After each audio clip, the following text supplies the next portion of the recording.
Entertain a motion to adopt or amend your agenda as presented. What's your pleasure? So moved. It's been moved by Mayor Tuck, seconded by Mayor Dubin. Any discussion? Seeing none, all in favor signify by saying aye. All opposed, same sign, and it is carried. We'll move now to item 3, our public comments. Mr. Crum, do we have any? Mr. Chairman, we did receive one written public comment in advance of today's meeting. I believe at every board member's seat and place is a comment letter submitted by the Hampton Roads Chamber.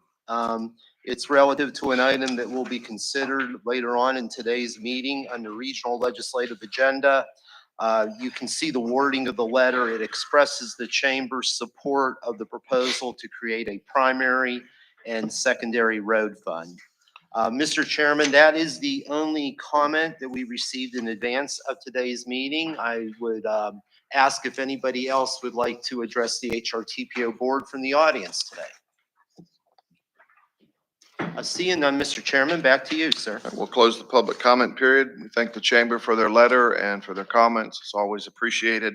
We'll move now to agenda item number 4, Executive Director's Report. Mr. Crum, we will throw it back to you, sir.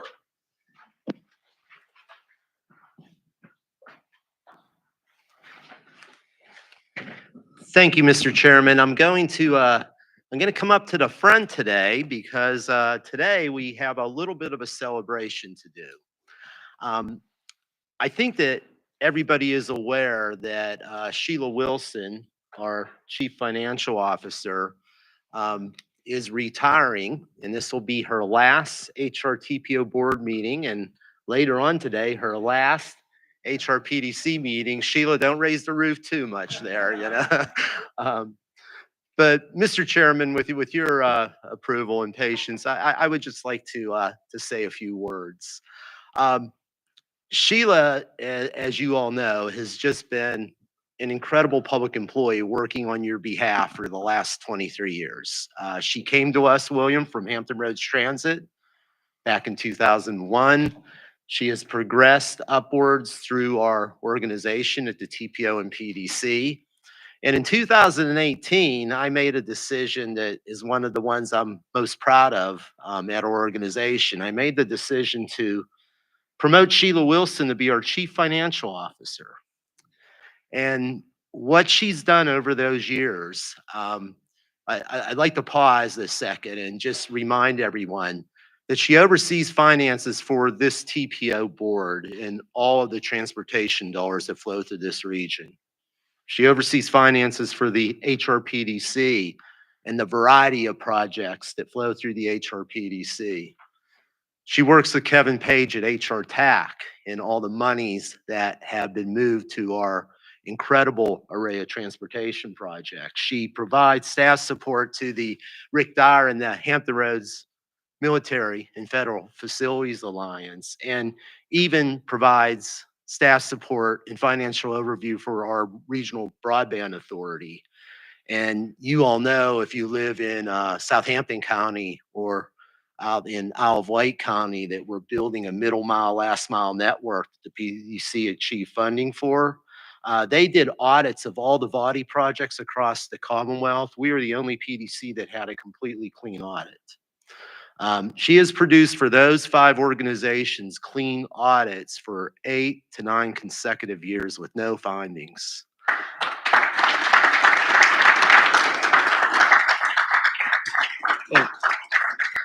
You know, Sheila and I have been at so many board meetings that we promised each other we were not going to shed tears again, right? Because we said, but today's a celebration, folks. This is not goodbye. It's just a recognition of an incredible public employee. One of the things that's really unique is you work alongside someone, and you all know how great Sheila is at her job. But I'd just like to say one more thing. What you learn and what I learned last Thursday night, our staff and Sheila's family and some of her closest friends, a couple sorority sisters, we had a little retirement celebration. And I sat in that room and I said to myself, my goodness, would 50 of my family members show up?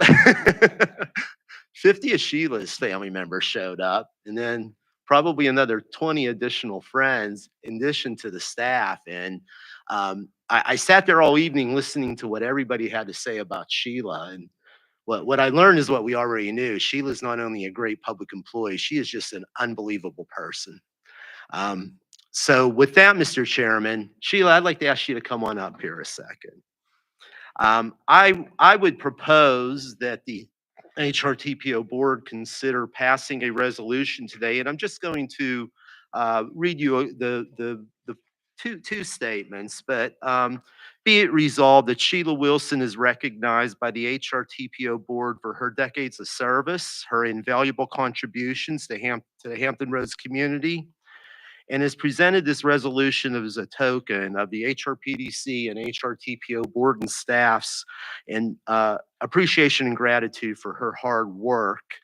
Mr. Chairman, I would ask that please consider a motion in a second in action by the HRTPO board. And then after that, I would love to have you and then a couple of our outgoing board members come on up and have some photographs with Sheila, please. Very good. I will entertain a motion to adopt the resolution presented. So moved. Okay. Second. Properly moved and seconded. Any other discussion? Seeing none, all in favor signify by saying aye. All opposed, no. And it is carried. Would you join with me just in another round of applause for Ms. Sheila? Anything to say?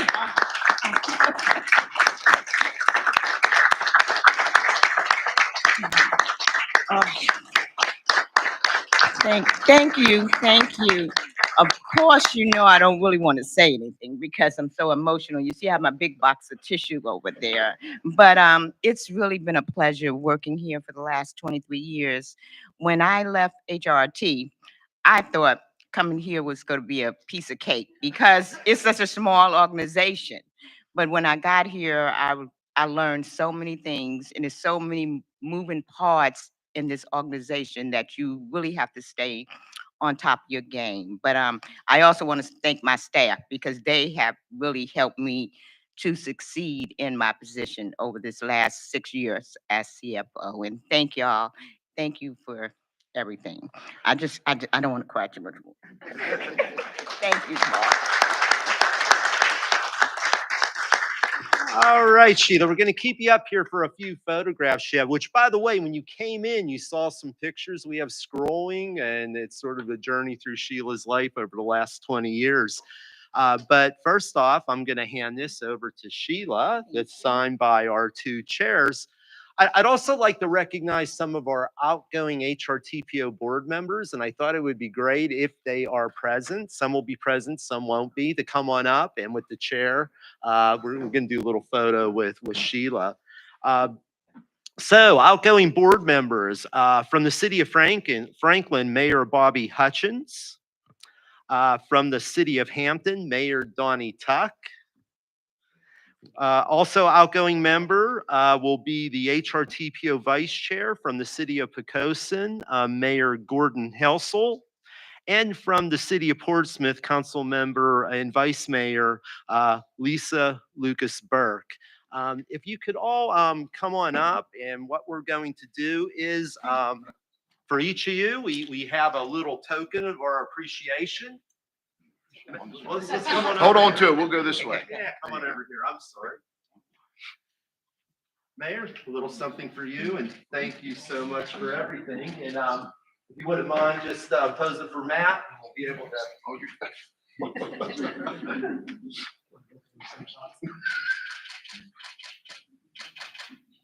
Very good. Thank you, everyone. Thank you.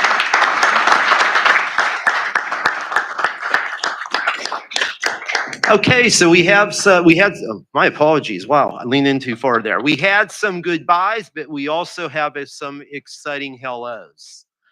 So first, our new Chief Financial Officer, Teelan Hansen. Teelan?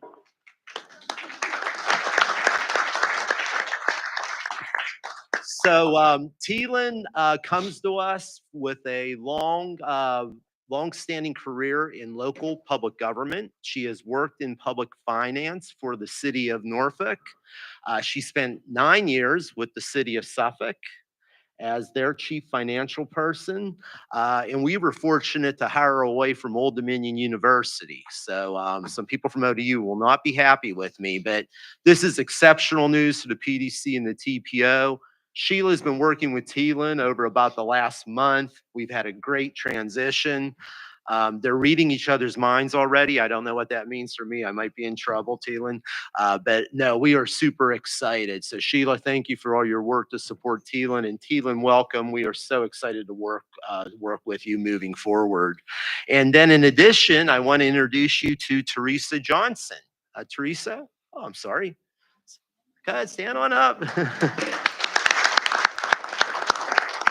So as you all know, Simone and her husband are expecting their first child, and we have a little bet going on. It's somewhere between Christmas and New Year's. I won't tell you my date that I picked, but I think I'm going to win.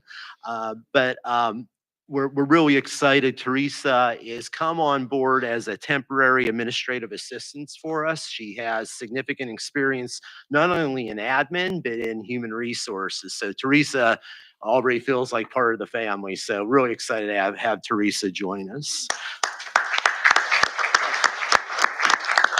So, Mr. Chairman, that concludes my report for today. Very good. Thank you, Mr. Crum. And with that, if you'll just indulge me just for a moment as the chair, this will be one of the last times I get a chance to do something like this. I'm grateful just to piggyback on Mr. Crum's comments for Ms. Sheila, but I want to also encourage all of you. We are from a diverse community, and yet we're all family connected in a lot of different ways. And I know the holiday season's coming up for everyone. And I read in an ancient book somewhere that we have been given a gift of 70 years, which if you looked at it on the base of a 7-day work week, 7 days, and if you live to be 80, well, you get an extra bank day on a Monday if you break it out into days. And so I just wanted to say that to Sheila, I wanted to thank her for spending 2 1/8 of her week that God has blessed her with on this earth, with this organization. And also just to encourage everybody, you've only got one shot, 70. And whether you think what I'm saying to you today is appropriate for this meeting or not, matters not to me. But I just wanted to encourage all of you. You've got one shot, live it well, and time is ticking in the week. So thank you for all your contributions in our community and to our region. Each of you are significant and valuable. So thank you guys for indulging me just for a moment with that. And thank you. We'll move now to agenda item number 5, and that is the approval of the consent agenda before you. I'll entertain a motion to adopt as presented. Okay, Mayor Tuck. Is there a second? Okay, Mayor Dooman, second. Any further discussion on that? Seeing none, all in favor signify by saying aye. All opposed, no. And it is carried. Very good. Thank you so very much. And one of the other things that I get the opportunity and honor to do as an outgoing chair of this organization, it's been an honor to be in that particular role, but I have the opportunity to now appoint once again a nominating committee. So before I read the names, I will say congratulations again or condolences to you. But the chair will recognize the following folks to serve as the HRTPO nominating committee and to provide a report to the HRTPO board at its annual meeting in January 2025. Kenneth Alexander as chair, Philip Jones from Newport News, William Gillette, Southampton, Bobby Dyer from Virginia Beach, Doug Pons, Williamsburg, William Harrell, HRT, and Mr. Christopher Hall from VDOT. And I appoint those to the nominating committee for the next slate of officers for the HRTPO. Thank you for your indulgence on that. Mr. Crum, now we'll move to item number 7, and I will hand that to you to get us kicked off for our regional legislative agenda. Thank you, Mr. Chairman. We can go ahead and pull up the PowerPoint that we'll use to walk you through our overview presentation.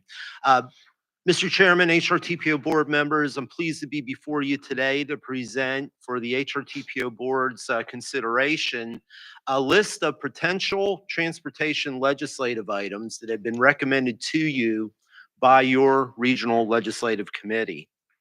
As some background, for the last 8 or 9 years, the HRPDC and the HRTPO have collectively come together around the uniform set of regional legislative priorities.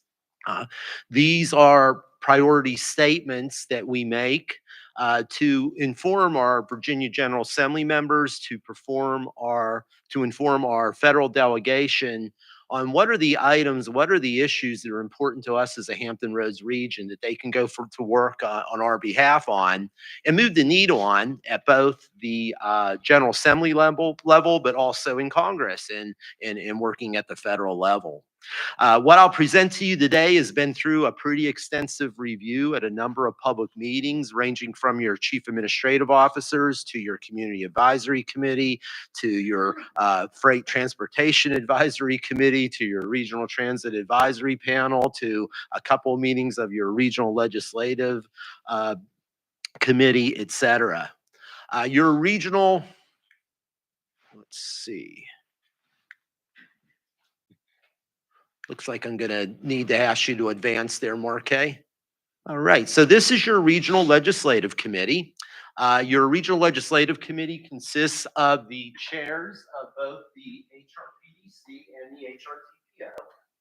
Also consists of the vice chairs of the HRPDC and HRTPO, as well as the leadership of your Chief Administrative Officer Committee, which is currently Mary Bunning from the city of Hampton and Chris Price from the city of Chesapeake. Go ahead, Marquet.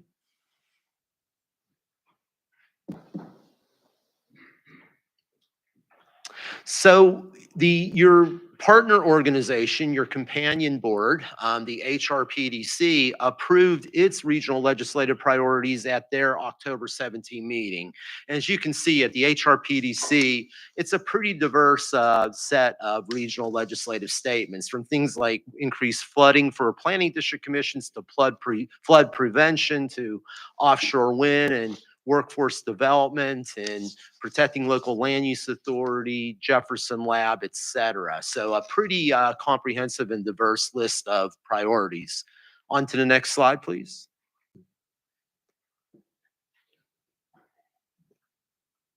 So what I'd like to do today is present to you the transportation related items that we were asking for your consideration on at today's HRTPO board meeting. Next slide, please.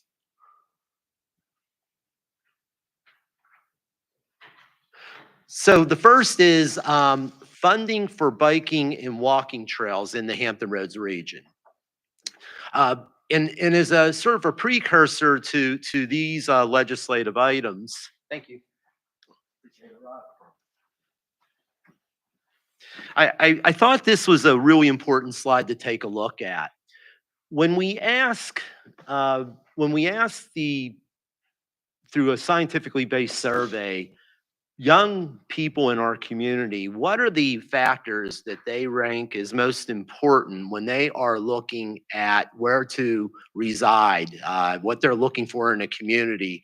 Take a look at what ranks number 2 on that screen. The second ranked item is the community bikeable and walkable. It ranks second. If we go down through, has a professional sports team, not so high, right? But when you look at what our young people are looking for as we deal with this out-migration challenge, obviously being bikeable and walkable was a very important priority to them. Now, here's the good news for us. We have the makings and the start, and we are really moving forward on a regional trail network that can be game-changing for Hampton Roads. So you all know about the Virginia Capitol Trail, 52-mile trail that goes from downtown Richmond down to Williamsburg. This board has endorsed a plan to take that trail the whole way down the peninsula to Fort Monroe, bring it over the ferry at Surrey, down through Isle of Wight County to Suffolk, and then using a variety of South Side trails, including the Suffolk Coastline Trail and the Southampton Roads Trail and the Virginia Beach Trail, take that trail the whole way to Virginia Beach. In addition, we have a really exciting spur that moves southward and takes advantage of the Dismal Swamp Trail to go the whole way into North Carolina. This could create over 200 miles of continuous hiking and biking trails in the 757 Hampton Roads region. And the exciting thing is, if I were to put up funding applications, we are getting funding. Congratulations to Virginia Beach. Huge, huge announcement that's going to take the trail from the Newtown Road light rail station the whole way down to Town Center, including a walkway that's going to go over Independence. Fantastic news. It's just incredibly exciting. Up on the peninsula, several funding applications have been approved. Suffolk, I know you've been very successful with bringing money to your portion of the trail. So things are happening in this space. And as I mentioned, what an incredible opportunity to create this trail that we can really market in terms of outdoor recreation. So here is our ask of the General Assembly. We need about $400 million to build these 200 miles of trails, but the good news is we don't need it all from the General Assembly, but we've broken it down by trail. And last year, the General Assembly put aside about $95 million for biking and walking trails. If we can bring some of that money to our region, we can begin to leverage it with other funding sources and continue to build out this incredible trail network. So we think this is an incredible opportunity for us that we want to continue to advance these trails on both the south side and the peninsula. Some other potential transportation priorities for us. Supporting faster and more reliable passenger rail service between Hampton Roads, Richmond, and the Northeast Corridor. Really, let's pause a second and congratulate everybody in this room. If you think back to 2015, you had limited trains to Hampton Roads. Fast forward to 2024, you have 3 intercity passenger rail trains on the south side going to a amazingly new Norfolk train station. On the peninsula, you have the new Newport News Multimodal Transportation Center, and you have 2 intercity passenger rail trains going to that center, and a third one coming. So that's going to give us 6 intercity passenger rail trains. We only had 2 8 years ago. Really incredible progress. So now what we want is we want continued movement to do projects of independent utility, to continue to decrease the time of travel between Hampton Roads and Richmond and between Hampton Roads and Washington, D.C. Secondly, our transit partners are at the table with us today. We've worked hard to bring dedicated transit funding to Hampton Roads. We want to continue to ask our General Assembly members to work on behalf of our region to bring additional transit funding to Hampton Roads. And that includes WADA, that includes HRT, that includes Suffolk Transit. Our transit agencies collaborate tremendously. They come together with our staff team to talk about opportunities, and we want to continue to lean in and support them in their efforts to bring more funding to support their efforts.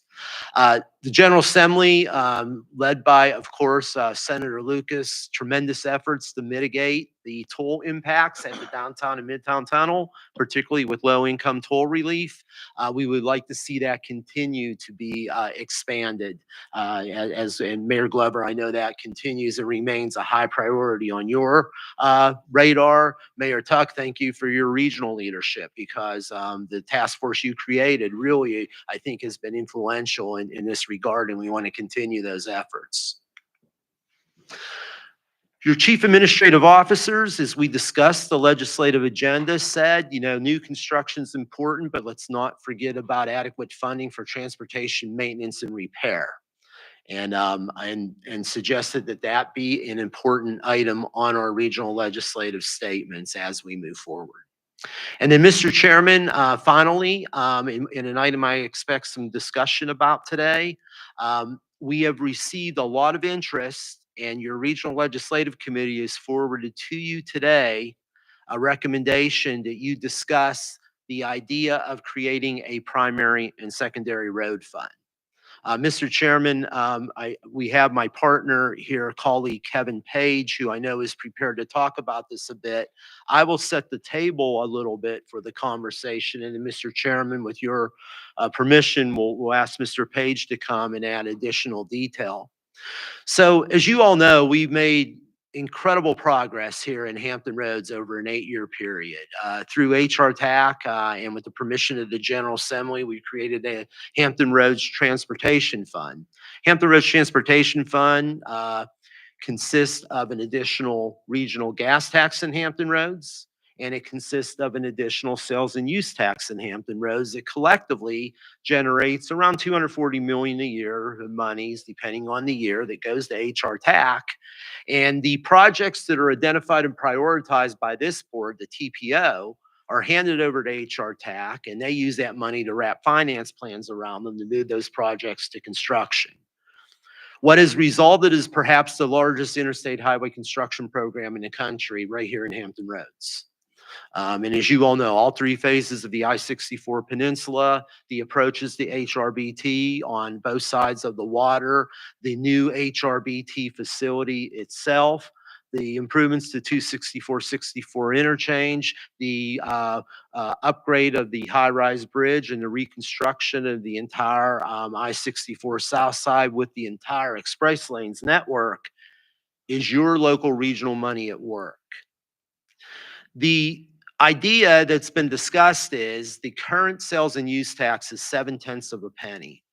And the idea before you today is it time to ask the Virginia General Assembly to increase the sales and use tax for Hampton Roads from 7/10 of a penny to a full penny, and use that money not for interstate highways as we've done to date, but use that money for more localized primary and secondary roads.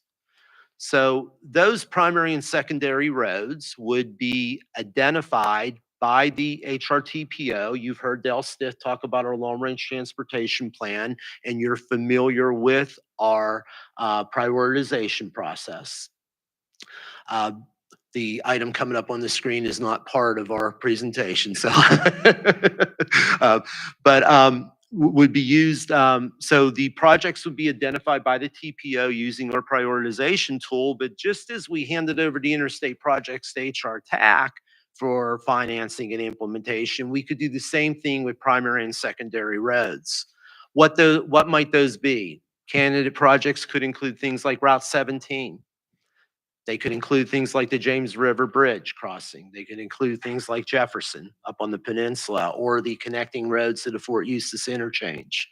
On the south side, they could include things again like Route 17 or Route 58 or the Independence, which obviously is a congested area, or even Hampton Boulevard within the city of Norfolk. But again, those projects, that's an illustrative list. Those projects would all be determined by our process. So, Mr. Chairman, with that brief introduction, with your permission, we could have Mr. Page come over and give additional detail. Yeah, I'd like Mr. Page to come up. We've talked about this quite a bit for the last over 2 years, from the time that I was vice chair here and throughout this term as well. So it's not a new subject to us, but I would like Mr. Page to kind of give us a little bit more detail, just to refresh our minds on what this type of a lift, if it were considered by the state. Moving something forward, I'll just preface everything, moving something forward, as we all know, is not a guarantee, but it sets for the state the understanding of what our priorities are. We all understand that roads affect everything from economic development, senior services, education, and all those things. So, Mr. Page, would you kind of give us a different perspective on the finances as far as what this lift would accomplish for the region? Sure. Thank you, Mr. Chairman. I think Director Crum's getting my slide up there real quick on there. As you may recall, we were standing in this room in the last session having this discussion. So this slide would look pretty familiar to you. It's the same slide format that we had last session. So in working with the legislative committee of the TPO PDC, the question was asked, well, in the realm of this, could you please provide us an update this year for this session's discussion? And so I want to thank Administrator Hall in the back there from VDOT, and also Commissioner Bridge for the fact that he made Hall and his team available to kind of run through the list of what they felt were projects for primary and secondary roads that were at a high enough level of construction readiness that they could be delivered on a rather swift basis. As Administrator Hall always likes to joke around with me, he says, man, can you slow down a little bit? because every time I call him, it's the next project I'm talking about instead of the one we have already under construction. So thank you, Chris, for you and your team on all of that as well. I want to clearly articulate that the dates you see here on this screen are based on an illustrative set of projects, about 35 of them, as chairman and team around the table. And in that membership discussion, of those 35 projects, they have a high enough level of construction readiness that we can move forward. So of that $1.37 billion worth of projects, we're in I'll say a very wide breadth and brush of the entire region. There's something in it for everyone. Um, of that $1.37 billion, we ran that through our debt financing and plan of finance model that we operate with at HR Tech, which has been nationally recognized and also been used by TIFIA several times on our $1.36 billion worth of loans with them. So in doing that, we ran the model. We came back and said, okay, when is the earliest, Mr. Hall, that we could see if we drop this on you, what you could do for administering these projects if they came to fruition. 2029 is an escalation to show that 1.37 billion today. By 2029, which would be year of completion, that's about $1.735 billion worth of work. That's the project value based on construction escalation and debt financing. So I went back to our team and said, well, what if we just pay go this? We don't go out and issue the debt. That puts us into 2034. Now think about this, from 2029 to 2034, we pick up another $110 million worth of cost just for waiting. So that just is the situation at hand as to where we are with construction escalation and also the anticipated increases in financing costs and cost of doing business over that time. So in that funding plan, it's deliverable, but also in the primary and secondary road discussion around this table, Mr. Chairman and members around the table, is that with our Hampton Roads Regional Transit Fund, I see Mr. Harrell back there, that project delivery method is one that we administer directly to HRT. On the construction of the highway projects, we use a different model under basically a local agreement between, it's called a standard project agreement, very similar to how the localities administer with VDOT being the contract construction manager. So when we started last year in the discussion around the TPO table, some of the comments that came back to me after those meetings was, well, what if we at the locality want to administer the project and not have VDOT build it? And we already have a business model in place and an agreement method. Mr. Harrell, we use that regularly with you, especially in your Southside Garage, for example, and others, where we pass the money through to the locality, and then the locality, in this case HRT, is conducting that construction on behalf of the program. So there's a lot of flexibility that's been built into the dynamics of what we deliver at HR Tech on a rather daily basis. Of the $5.3 billion we have under construction contract agreements with Mr. Hall and his team today, 3.397 has been delivered, and over 200 lane miles of improvements on 64 are now in service. So it's just an amazing moment to stand in front of this team of astute leaders at the TPO level representing, because I'm a guest at the podium, thank you for having me, but HR Tech, we've delivered on what you've handed to us. And where this discussion leads from this point, the facts are before you. And Mr. Chairman, I'll turn the floor back over to you for any questions as to where you all want to go with this discussion. Thank you. Thank you, Mr. Page. Because it is a large discussion, we'll pause there. Are there any comments, questions, anything from our members? Again, I know we've talked about this for the last almost 2 years, but I'll open the floor. And then what we can try to do is maybe entertain comments, questions, and have Mr. Page and Mr. Crum to be able to help maybe address some of those issues. So anyone? Mayor Pons? Thank you. Just a question, obviously we've seen great success with the self-help tax that we've created for all the projects that are underway. If we don't support this new initiative, what's the likelihood that these projects would be accomplished and in what kind of timeline? or how would they become funded otherwise? Well, you have, and Mr. Crum will speak to his suite of RSTP, CMAC, and other pots of funds, as well as Mr. Hall may want to comment, not trying to call you out there, Mr. Hall, but the way I look at this, you have district smart scale and then what you bring to the table at the TPO. And just using a barometric pressure reading off the back of my head, because it's a cold question, but a very good one, I'd say it's 20 to 40 years.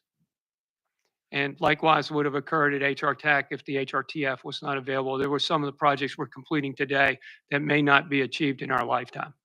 Thank you.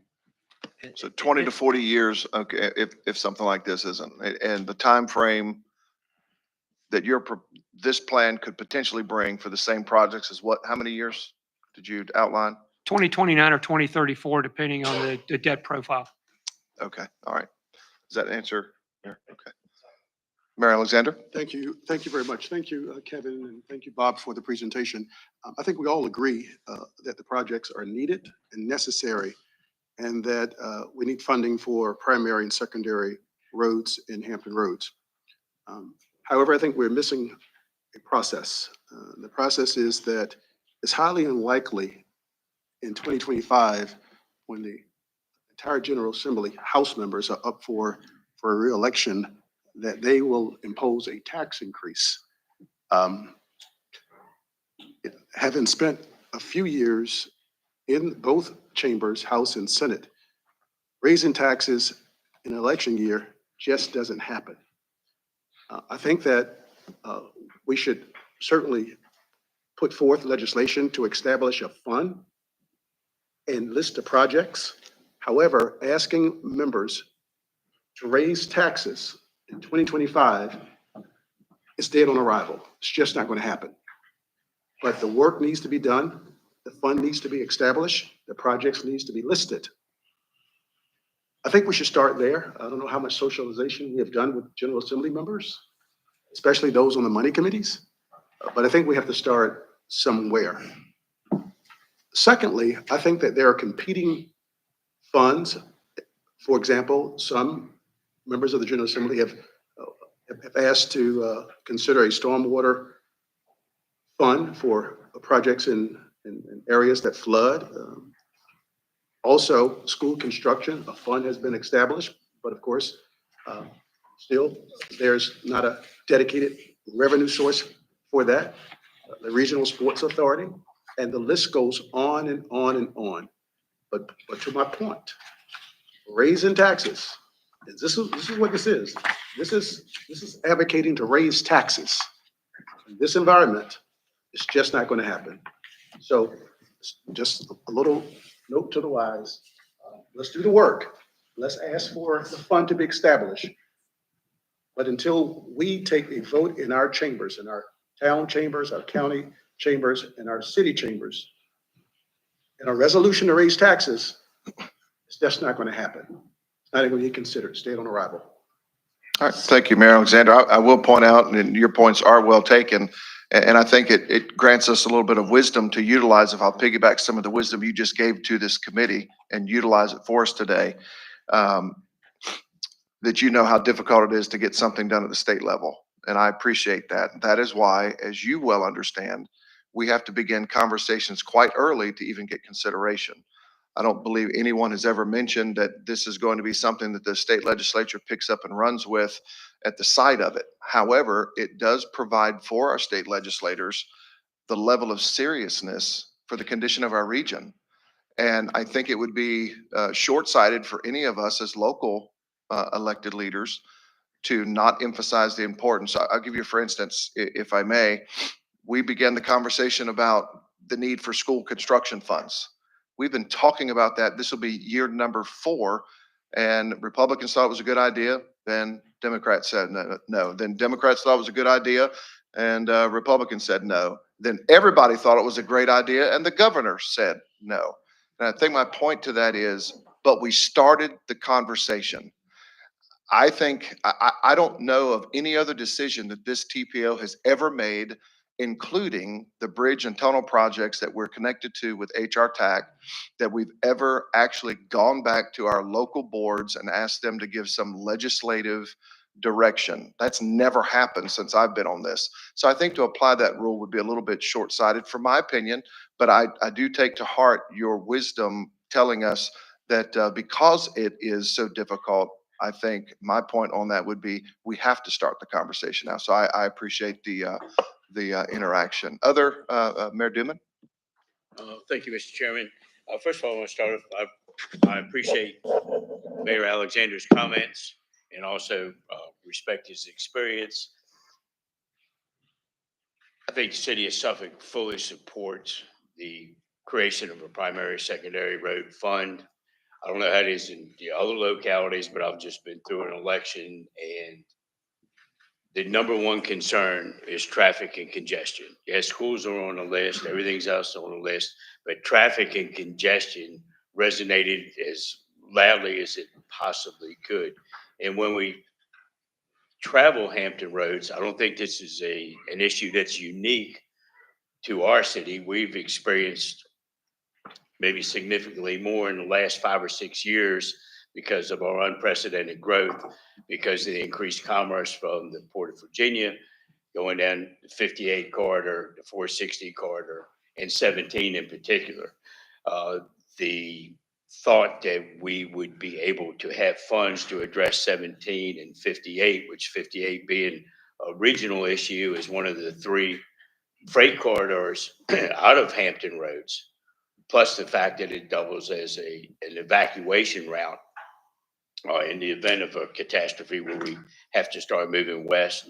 Route 17 is an absolute nightmare, once again, normally tied to Hampton Roads traffic, not so much Suffolk traffic, because if there's a backup on HRBT, if there's a backup on the James River Bridge, I mean, I watch the news in the morning, listen to the traffic, and as soon as I hear, especially Channel 3, there's a little bit of backup, and so we suggest you get off of Nansemond Parkway and go to 17 and come back around. So yes, 0.3%, which 0.3%. It is a tax increase, but as far as our citizens are concerned, I think I could stop 100 of them on the street and say, for 0.3 of a cent, we could mitigate some of these traffic issues, especially on 17 and 58. I don't think I'd have any problem with 99 out of 100 of them agreeing that's a good way to spend their money. And traffic in particular, it is a regional issue. We all have school funding issues. We all have that. But our traffic is interconnected. I mean, it is regional, no doubt. What affects one city affects everyone, because the backups with the waterways that we have to traverse, there aren't any options. There's 2 or 3 options normally to get out of each one of our cities. So just stick my 2 cents worth in. You know, it's absolutely, we need to start this conversation. I think we need to promote it. And in the long run, it's going to give us, allow us all to be more productive and actually as a region and generate additional income as a region when we can move traffic for our citizens and when we can move traffic for commerce. So I appreciate any consideration that would be provided. Mr. Chairman, Thank you, can I clarify something? Yes, sir, please. I support the projects. I support the initiative. I believe I'm probably the only one in the room that was in the Senate that passed and advocated for the funding for HRTPO and for those projects. So I don't disagree. I support it 100%. I'm just being a realist in what our expectations are for this upcoming session. Sure. And the second piece, the projects that's listed, once those projects get to the General Assembly, they may or may not be included if they decide to pass anything, because they may have a suite of projects that they want to prioritize. So let's remember, it's just a wish list of projects that we would like for them to consider at some point if they decide to pass the legislation with the projects. But they may amend the projects to their priorities based on their politics and based on who's on the committees. But I do support the concept. I just want to manage expectations. Thank you, Mr. Mayor. And I think that's a point well taken. And with understanding the state legislature to kind of echo again, you know, beginning the conversation earlier is always, I think, in our best interest. But you brought up an interesting point. I think it was mentioned, this is only, the list we're talking about is illustrative. and that it would go, Mr. Page or Mr. Crum, can you talk about the process of what the potential would look like for our region with the management of that list? Yes, so as the federally designated transportation planning organization by the federal government, this board carries with it an authority to identify, to plan, and to prioritize and approve transportation investments within the Hampton Roads region. Mayor Alexander brings up just a key point, and I appreciate him bringing this point forward, because any legislation that goes forward must reference our federally designated transportation planning process here. And that's going to be critical, that language, if there is a bill that evolves, that language must be in there, because again, back to our long-range transportation plan, back to our regional prioritization tool that takes into account all the values that you have, those projects need to be identified at this table and follow the same thing as we handed those over to HRTPO for them to move the implementation. So that's going to be critical that that's worked in, because it's got to respect your federal standing as that transportation planning organization. Thank you. I saw that. Mayor West? I agree with Mayor Alexander in terms of likelihood of it passing. I guess my question is, what is the harm from a strategic strategy point of view? Is it better to try and fail than try again, or is it better to just get the authority and then come back next year and ask for the money? And I don't know the answer to that. I'm not sure who could answer that. That's a great question. I'm sure we would all probably process that through our different lenses. My opinion on that would be, anytime we raise awareness to our region's needs, to our state legislature, is in all of our citizens' benefit. We may provide this idea or concept of the 3/10. The state may say, hey, we'd like the idea of creating a primary secondary road fund, but we'd like to fund it a different way, and there's negotiation. I think that's absolutely fine. But from a regional standpoint, we're exhibiting the willingness that we have and have already shown to update, upgrade, and manage the transportation processes in our own region that affect economic development, education, senior services, public safety, and the list goes on. So I think that's a fair point. But I think the earlier we start talking, we're going to be talking about the education and the building of schools again this period for the 4th year. But I think keeping it in front of them, it keeps All due swinging. respect, I've been 30 years in the public school system. We've been asking for it for at least 40 years. I understand. Point well taken. Yes, sir, Mr. McGlennon.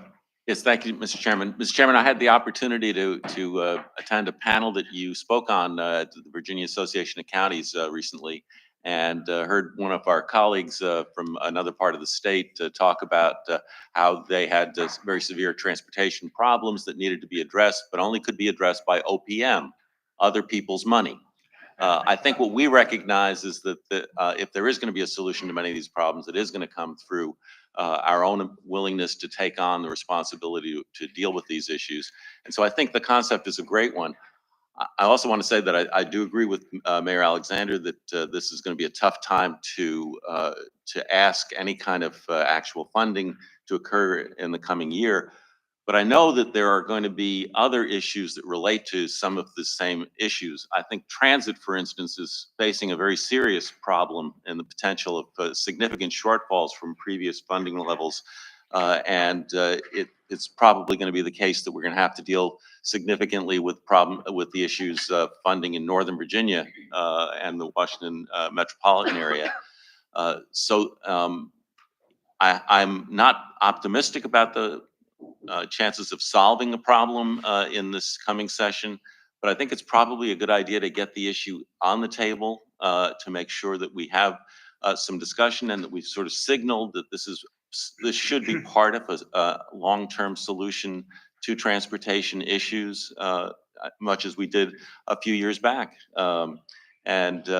Therefore, as long as we understand that these projects that are presented today are illustrative, but not necessarily the ones that would ultimately be financed, just raising the issue, putting it in front of the General Assembly so that in a new administration, we have a chance to make the case to be part of a broader transportation funding solution is very much worthwhile. Thank you.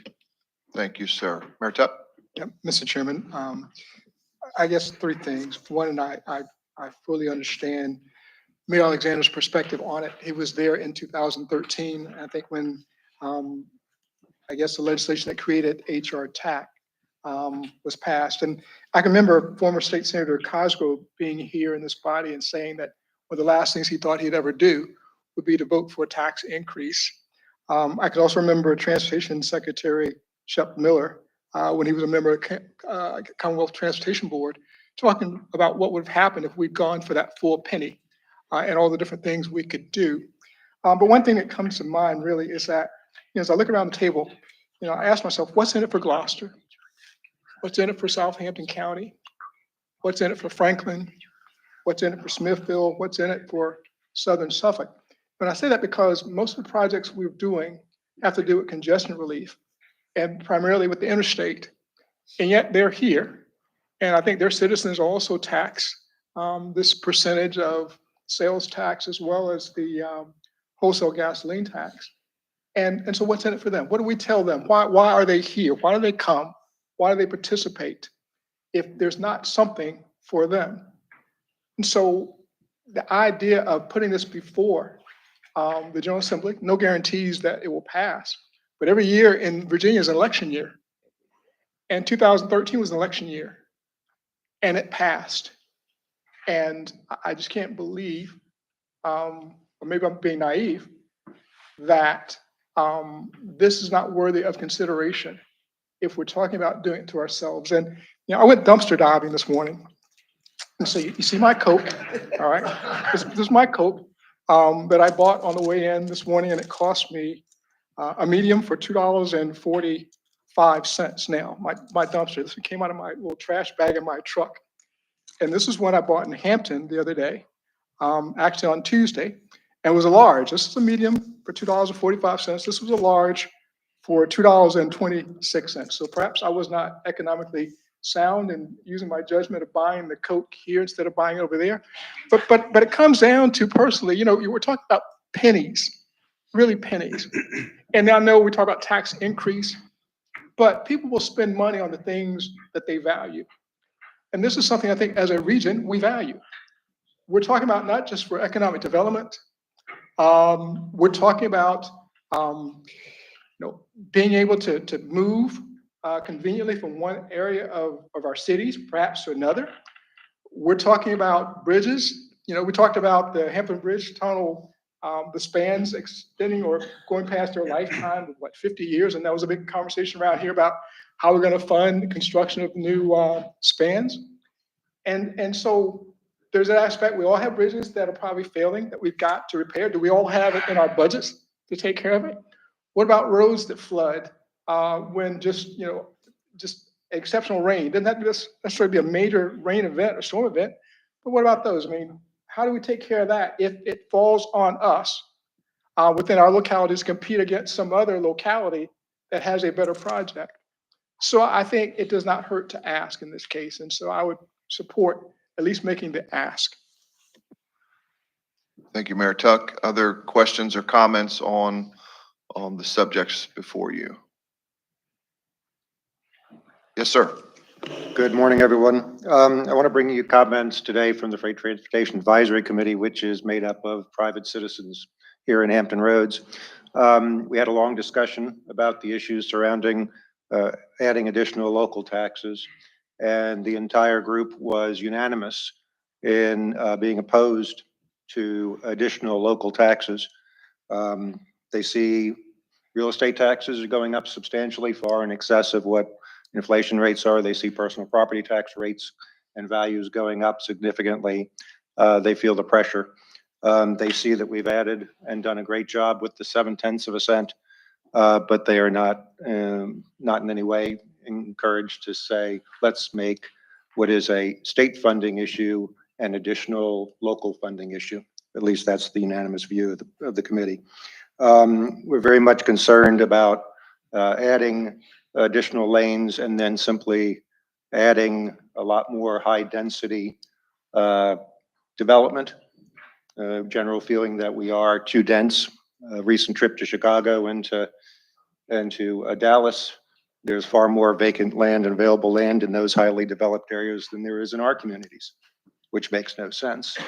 So what our view is that we need to flip development on its head and look locally at land use first, with transportation in mind before approving great numbers of additional projects.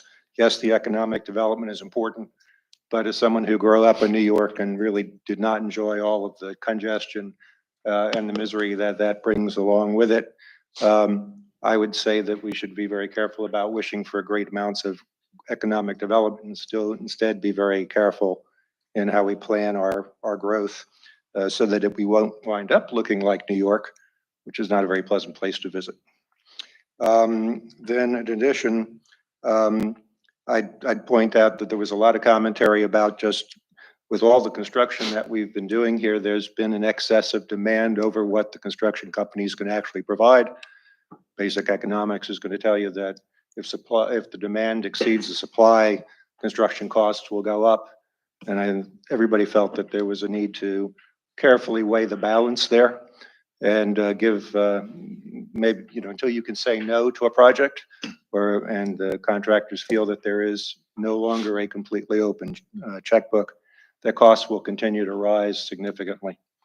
And there were other comments as well, as I said, uniformly discouraged about increasing the local tax. Sure. And how many people were in that forum? Six members. 6 members plus six more people, probably 8 more people from the community. Okay.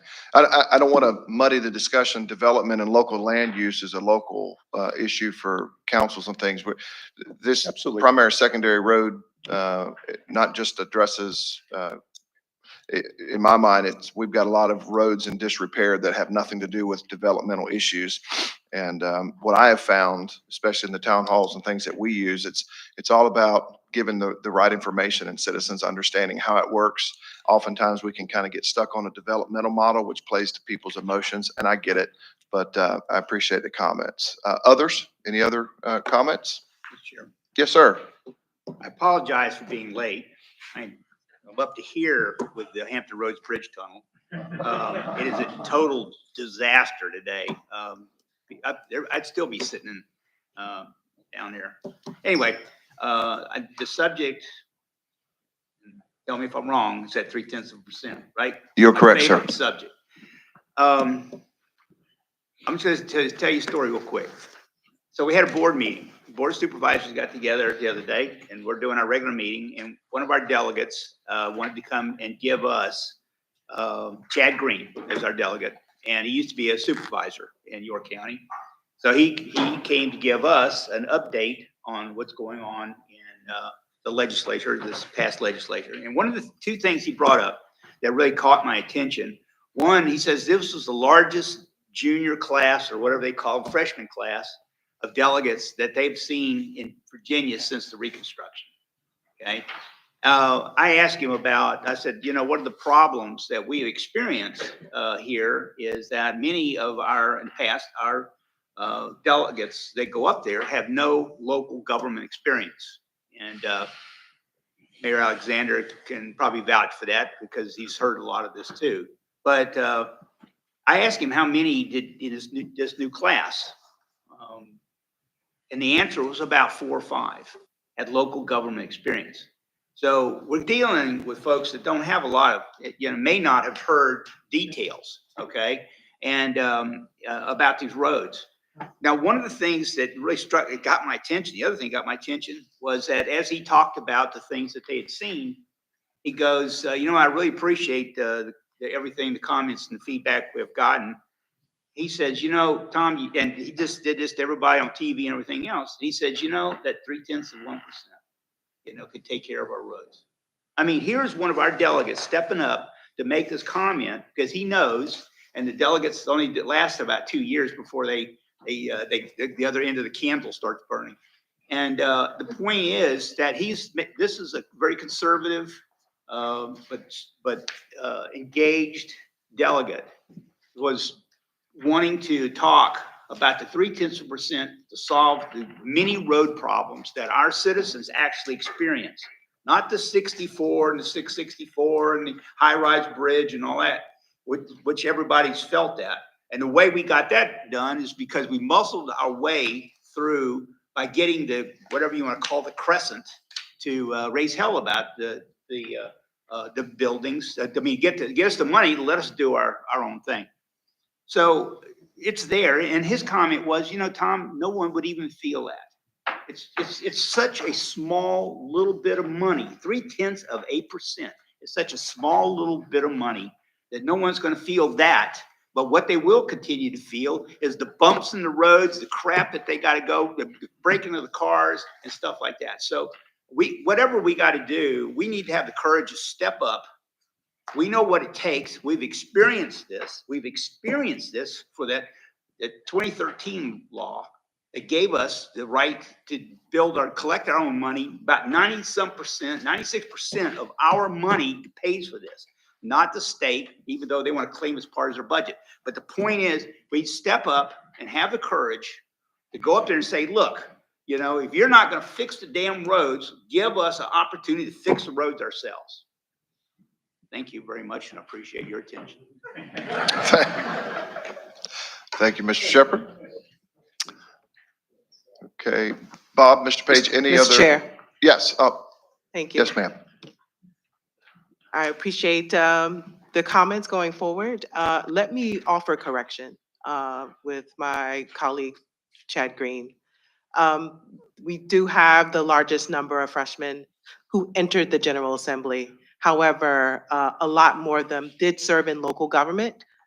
So I would offer that comment as untrue. And also we have a number of members who have diverse experience, particularly at the local level, have a number of subject matter expertise. And so I would offer that HRTPO would, even the members that are appointed to this particular committee, to build on the expertise that you have from members of the General Assembly as well. And I want to, you know, caution that I want you all to be able to bridge what you are proposing to a number of things that we're trying to solve as far as our local communities are concerned. I appreciate you having the whole list of non-transportation issues that you want to offer opinion on, such as housing and K through 12, and childcare and healthcare. And we are trying to solve those issues at the state level. And so if you kind of bridge what you want to do as far as transit and us trying to figure out what these solutions are, at the very center of it is transportation. I'm appointed to this committee because of my interconnected thinking and being a transit nerd. All things transit, and knowing that transportation is at the very center, the very core of solving, you know, our housing crisis, solving people's accessibility to quality healthcare, and solving the needs of keeping the intellect that is built here in here. I spent 20 years in higher education trying to prevent brain drains. And so I want us to think beyond trails as far as what is going to help walkable communities. I want us to think beyond traffic congestions. I want us to be able to approach members to say, we want to be able to help you solve the affordable housing crisis. We want you to be able to make sure that people have access to quality healthcare. We want to make sure that you get your good job. We understand that we have to take a regional approach, that people sleep in one city, but they may go to work in a whole nother city. They go to church in a whole nother city, and then they go to dinner in a whole other city. And so, that transportation interconnectedness, we want to be able to solve food insecurity. And we want people to not to be able to look over a 4-lane highway And it's only 3 miles to their nearest grocery store, but it takes them 2 hours via public transportation to get there. So we want to be able to look upon our transit authorities, our planning districts to help us to solve these issues. And so if you kind of, bridge those things back to those things that we're solving in our local communities, then that is a very good push for us to say, hey, we want to be able to support you in all of those efforts. And I offer that comment. Thank you. Thank you so much. Point well taken. And that's why I'm grateful that we have the HRTPO that handles specifically transportation items.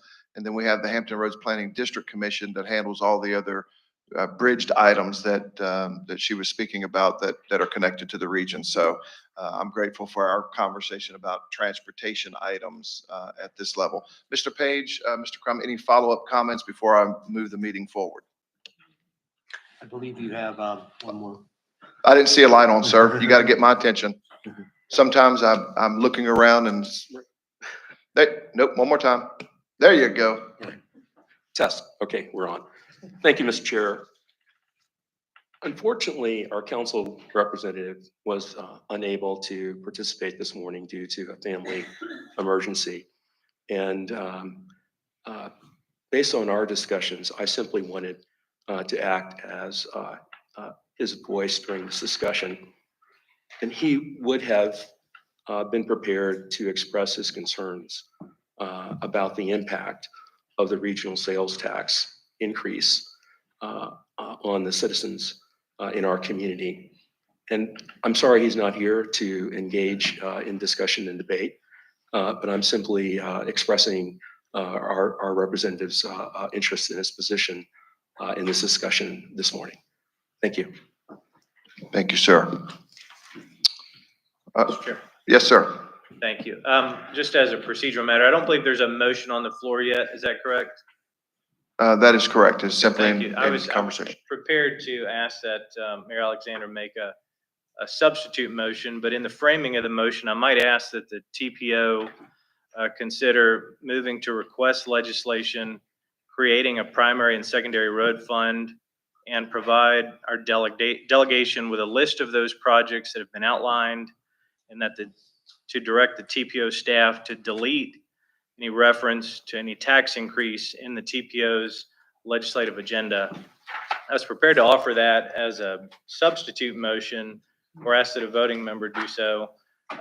Based on a lot of the discussion we had at the CAO committee where the issue was pretty well split, and based on some input from elected officials at the local level who are not represented around the table today, I came to the meeting anticipating that the final vote on the proposed issue would be 14-2 based on Norfolk and Newport News' objections.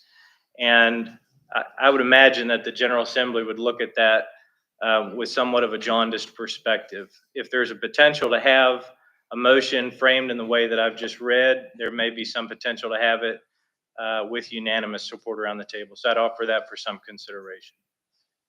I would need to see your substitute motion in writing. If you have that, could you provide it?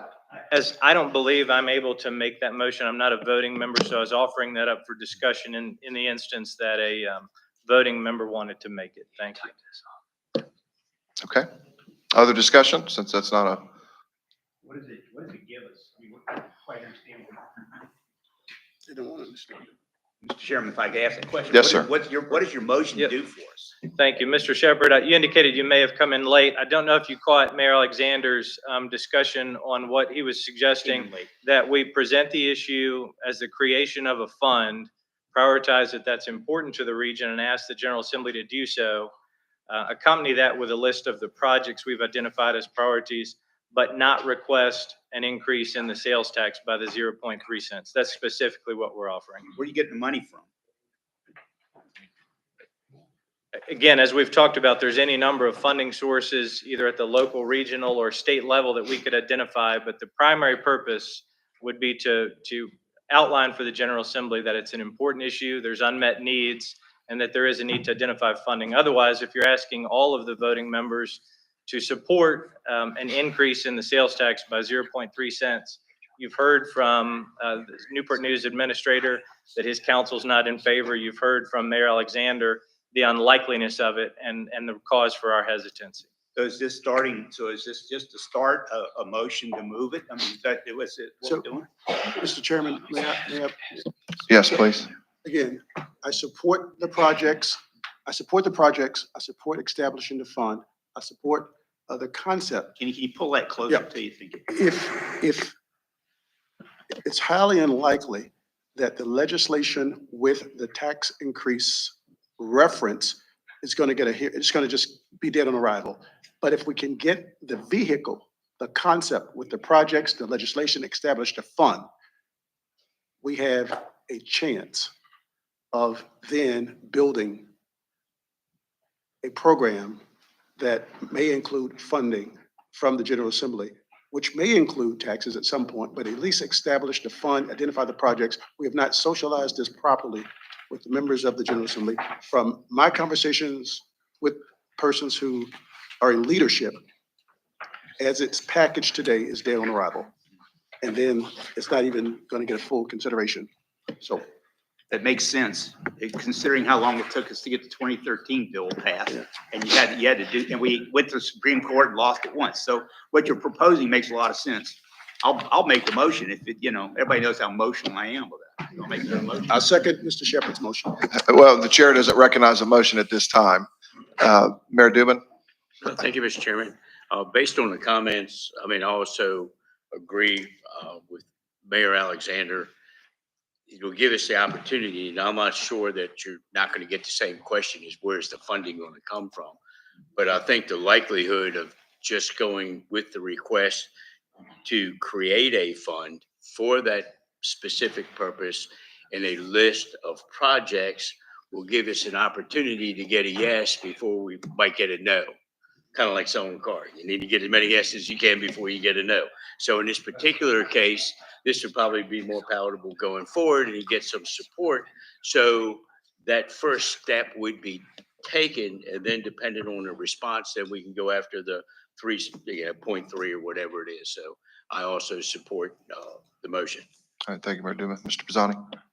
Yeah, so I'm one of the members of the Board of Supervisors in Gloucester County, and we had, if you want a litmus test of how taxpayers have an aversion for tax increases, we had a referendum last November to provide funding for a new firehouse and do some improvements to our parks.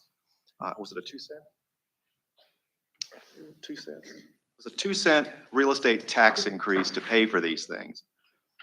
The citizens were so averted to any tax increase, they voted resoundingly 60% no to any kind of tax increase. So that's a litmus test on how people, just don't want tax increases. I would support sending it to the to the General Assembly. Hey, we've got these lists, but don't include, as the gentleman said over there, don't include any kind of proposal for any tax increase, because in Little Gloucester County, we didn't want it. And this was for an entirely different set of reasons for a tax increase. The citizens purely did not want that to happen. Yeah, point well taken. Over the last, I just started my third term on Isle of Wight County's Board of Supervisors. In all my years in dealing with state legislators, this has been my experience. I'm not saying it's everybody's experience, but my experience so far is when you have talked to them about a regional issue or a county issue or something affecting us, they will say, sounds like a great, what's your plan to solve it? And when you say, well, I'm just giving you the idea, it's up to you guys to figure it out. That's never gotten anywhere. It's never gotten anywhere. So I appreciate the sentiment. I don't know that just saying, hey, we think we have a good idea without providing options for them to chew on. Again, I agree. I don't know that they're going to do anything necessarily with it, but if we don't put potentials on the ground for them to consider, my experience has been they don't consider anything, and then nothing gets drafted, nothing gets considered, nothing gets discussed. It never reaches the floor. It gets killed in subcommittees, or gets the kind way of doing it's just been laid on the table. Well, we know what that means. So I appreciate the conversation. The other thing I think I would caution us on is I think it would be premature for this body to give a list of projects. I, Mr. Crum, I mean, maybe I'm naive on that, but So, Mr. Chairman, if I may offer two friendly considerations to the conversation. First, and my colleague to the left could speak more to this than I, but and just to revisit this, as we all know, the HRTF, the Hampton Roads Transportation Fund, is fully allocated for the payment of debt service on our current slate of projects under construction.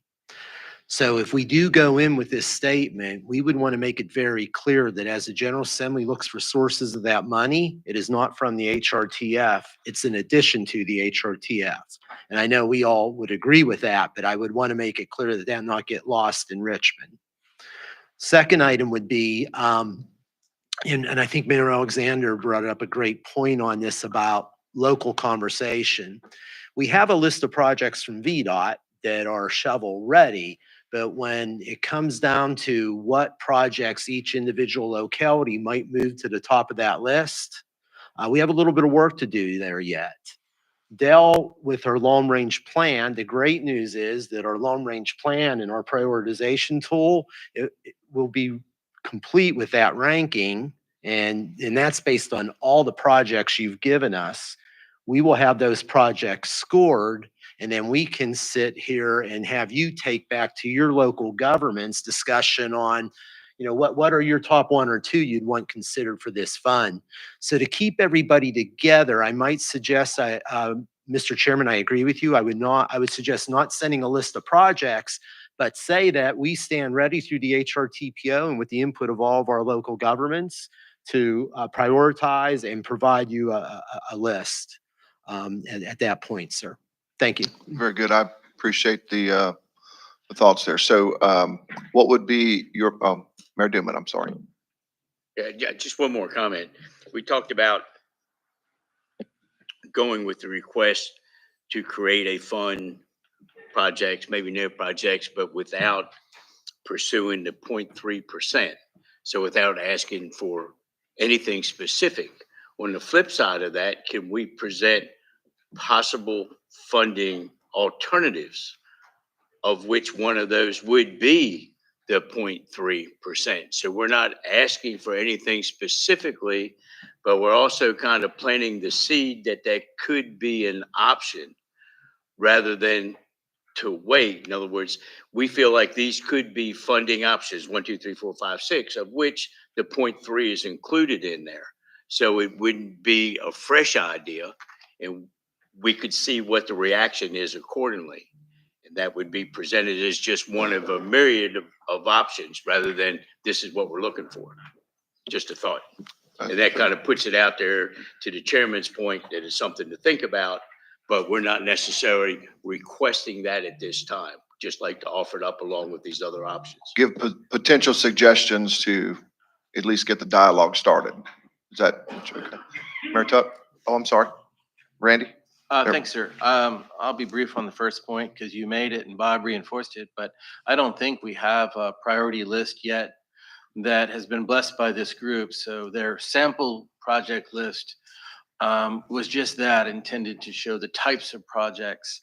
And while I think the comment just made about funding options is a really good one, I don't know that we have time before we need to convey our position to the General Assembly for the upcoming session to fully develop and staff that, because I don't know that we would even have a working outline that we could work from, you know, today. And we don't have another scheduled meeting before the end of the year, to the best of my recollection.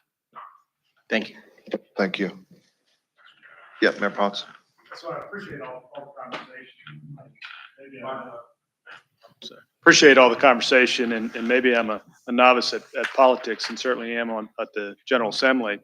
But I think what we're talking about here is an extension of a proven funding model that we've had here in the Hampton Roads region. And so I'm not sure I think that it hasn't been socialized well. I think we can make the argument that we have a track record of success And what we're looking for in creating this additional fund can be funded in a way that has, again, been proven to be successful. I don't think if we went to the General Assembly today and asked only for the funding authority without the funding source, we're fooling anybody. I mean, General Assembly knows what we're talking about. If they don't like the idea of a tax increase, why would they support the fund creation? I think we should go to the General Assembly with both the setting up the fund and how we would fund it. So I would move, and I'm not prepared to make a motion, but that if I were, that would be my motion. I can call for the question. All right, very good. Mr. Chairman, I don't believe we have a motion in a second. We don't have. I'd like to move the original motion, which was to go to the General Assembly with a request to establish a fund with a 0.3 cent request for sales tax. This would be inclusive of all of those legislative priorities though, correct? Or just are you Yes, pulling one? everything, and this including this establishment of the fund with the 0.3 cent. I would second that. Let me grab a different one. And it's been moved as our proper second. Yep. Question, Mr. Shepherd? Okay, yeah, so there was a motion and then a proposal to modify the motion, right? That was a discussion. There was no actual formal proposal. So Well, I thought I said I would make that motion. I wasn't second, but I just thought that was, where are we in this thing? we have a motion and a second now to move forward with Mr. Chairman, what is presented. Yes, sir. Point of order. Please. You, the chair, certainly. There was a motion. It was second earlier, but I guess that didn't. That was I did not recommended. entertain a motion at the time. That we were still in a robust discussion. So there was a lot of things like Thank you, sir. city manager put an idea forward and then other people threw them. So I didn't see it as an actual formal motion. Chair could be wrong in that, but I didn't take any of that conjecture and discussion as an actual formal motion. Thank you, sir. I believe there was discussion between Mayor Duman and I respect the chair's decision. He did not recognize the motion that was made improperly second earlier. So I respect that. In point of order, I'd like to make a substitute motion to go Okay. back to the original request with the addition of the request to establish a fund with 0.3 cent as a funding source. Mr. Chairman, the point of order, there was. There's already a motion. Yeah. It's not a substitute. Correct. He's already brought a motion. Correct. Right, but it was not a substitute. It's not a substitute because. It's you not recognize it. correct. Yeah. Well, it's the issue is original. that there was a motion that was made and seconded. No, we didn't recognize it because it was in the middle of discussion Okay. and there was no formal acknowledgement of the motion. So what was just done momentarily with your motion and a second now becomes the measure in front of the body. Okay. I was just listening to folks in my left ear. So, it's a lot to manage. I appreciate the conversation. All right, so there's been a motion, and the motion is to adopt as presented the legislative priorities that, in one moment, that includes the full outline of a suggested potential option of the 0.3. Is that? Okay. Mr. Chair, Yes, discussion. Yes, ma'am. would like to offer a substitute motion of what was previously discussed after the original motion was to approach the General Assembly with the creation of the fund, but without the tax increase. And then, just outlining what those priorities are within that particular fund. Thank you. So the substitute motion would be to adopt the priorities and to delete any mention of the To provide mechanism. for the creation of the fund. Okay. We have not adopted priorities yet, as been discussed at this table, but the creation of the fund without the 0.3% tax increase. Okay, that's substitute. Is there a second for that? Mr. Chairman. Okay. All right, so the original motion is set aside. Now we come to the substitute motion that is on the floor before you, and that is to adopt the priorities with the deletion of the mechanism of the mention of the 3/10. That is for discussion. Okay, second one, right? Second motion. This is the substitute motion. The original motion is now set aside. We now deal with the substitute motion that takes priority over the original Okay, motion. so the way I understand this, the intent is to socialize the General Assembly to the proposal that we need some funding or some mechanism to develop our roads, the secondary road program, right? I just want to make sure I understand it. Sorry again, being late to this thing. So, and then the original is we're going to John Wayne it. We're going to go right in there and ask for the 0.3%, right? Your words, sir. Yeah, okay. Okay, I just want to make sure we're getting it square here. So, okay, all right, I just want to make sure I understand.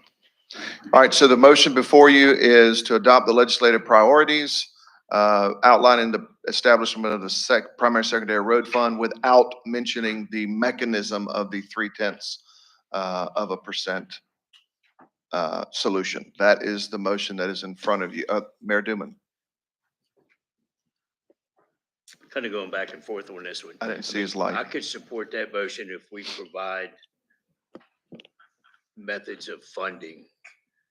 I still think if they look at it, yeah, we're planting the seed, but if you don't have any idea what it's going to cost or where the money's coming from, I'm not really sure what we're going to accomplish. Mr. Chair. And to that point. That's just my way of thinking, but if we could provide alternative funding mechanisms to include that 0.3, then it gives us something to talk about when they review the request and want to know how is it going to get funded? And the answer from us would be, we really don't care as long as it gets funded.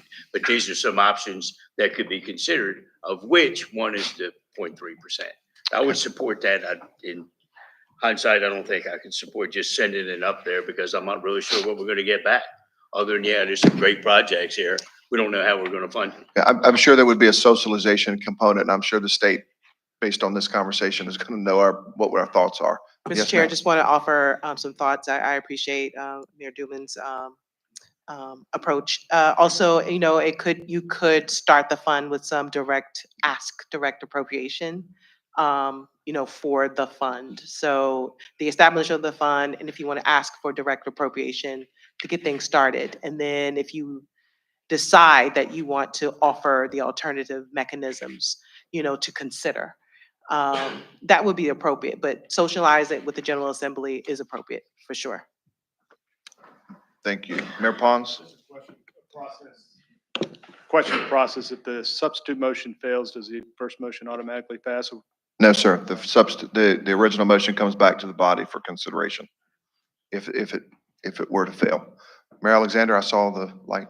And I support what both Delegate Anthony and Mayor Duman outlined, the motion that we have in front of us with the language of appropriations from existing funds, as long as it doesn't take from HRTPO and some other mechanisms. There's nothing wrong with that.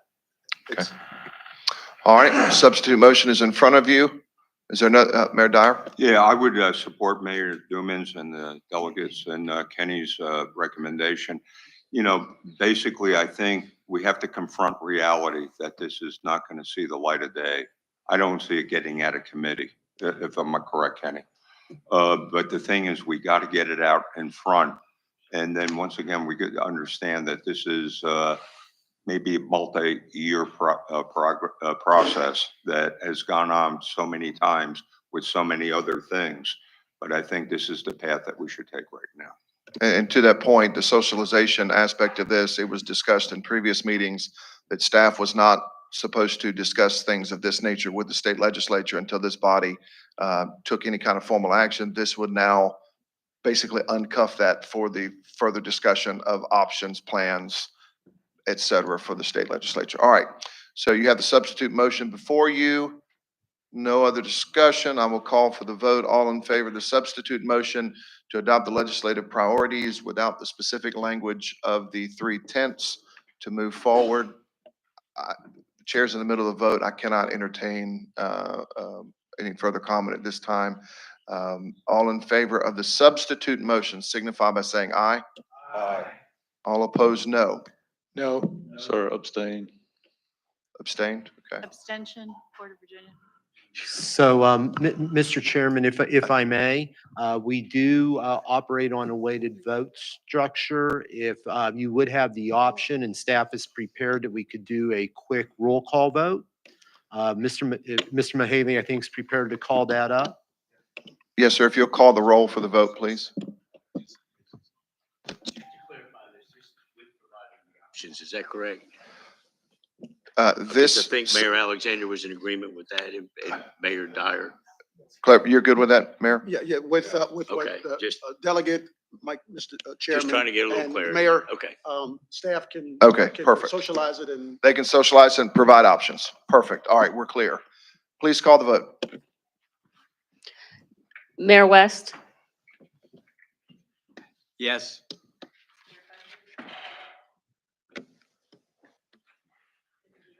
Yes. Yes. Chair McCarty, Yes? Mr. McGlinnan. Mayor Jones.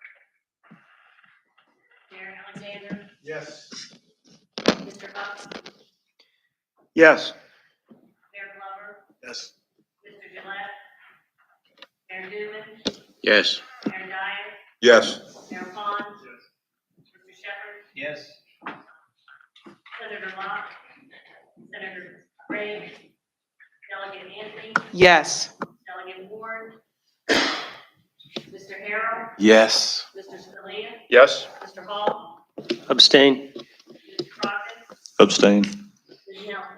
Abstain. I can't see it, but it looks like it.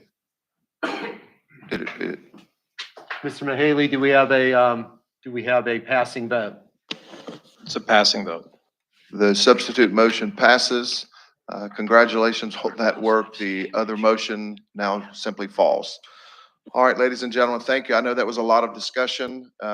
It is commendable that we finally have something that we can begin socializing at the state level and that our staff is empowered to discuss options with the state legislature. So thank you for those comments and things. Mr. Crum, we are on a hard timeline, so I would suggest moving to the end of the agenda and tabling the rest of the items if they are not needed for action today. Yes, staff concurs, Mr. Chairman. I will give everybody a reminder that the PDC meeting will begin at 12:30, and we do have lunch for everyone behind our reception area in a 757 room. Thank you all, and we are adjourned. Happy Thanksgiving.